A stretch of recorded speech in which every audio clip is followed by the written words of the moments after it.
Let's go back and take a look at our wide line text of John 14:6.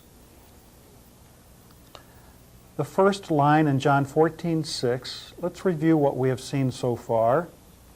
Lege auto ho Iesus.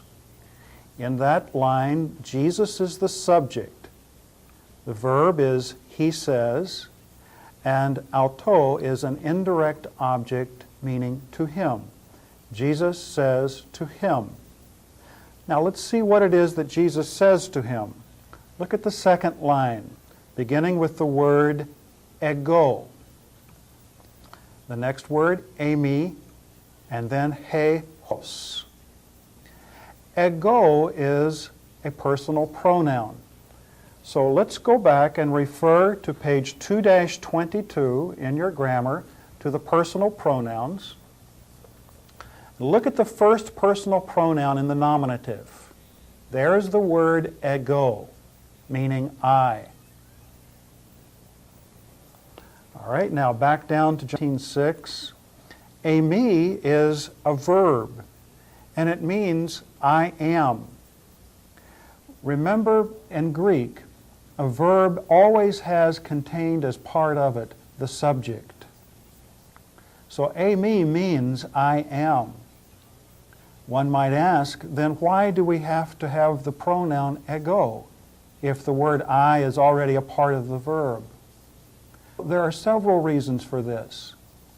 One of the reasons could be for emphasis, I am. Another reason, especially in the Gospel of John, is that this is a particular formula used for reference to Jesus. Ego eimi, I am. Now let's look at the last two words, the definite article he, followed by hodos. He, hodos. Parse that definite article he. Feminine, singular, nominative. That must also mean that the word that it's modifying, hodos, is feminine, singular, nominative. Now we see we have two nominatives in this sentence. Ego is nominative, and hodos is nominative, and we have a verb of being. At this point, I'd like for you to turn to section 4 in your grammar, to page 4-3, and we see the nominative case function called the subject. And first example from John 14:6, Jesus says to him. It could also be translated, Jesus said to him. And then look at example number 2, I am the way. The subject of that sentence is the word I. Turn to page 4-4, and we see another nominative function called the predicate nominative. The predicate nominative tells us what the subject is, and the verb will always be a verb of being. Such words as am, are, is, was, were, has been, be, will be, become, will become, has become. Those are all verbs of being. Now look at the first example to you. I am the way. The word way is called a predicate nominative. It's in the nominative case. It's coupled with a verb of being, and it's telling us what the subject is.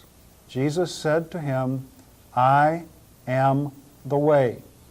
In that sentence, I am, the subject is I, the verb is am, and the way would be called the predicate nominative. Now this verse continues on in the third line beginning with the word kai. Kai is a simple conjunction that means and, followed by he aletheia. Aletheia means truth. Now, what's the definite article in front of that word? Again, he is parsed feminine singular nominative. Therefore, aletheia is also parsed feminine singular nominative. And can you see that it's functioning just like the word hodos? Jesus says to him, I am the way and the truth. So the word ale is also a predicate nominative. Now let's look at our last three words, kai, he, zoe. Kai meaning and, he, the, and zoe is the word for life. And zoe is also parsed feminine singular nominative and would be just like the words hodos and aletheia. It is also a predicate nominative. Now let's go back and review all of that again. At the beginning of John 14:6, lege auto ho Jesus. Jesus said or says to him.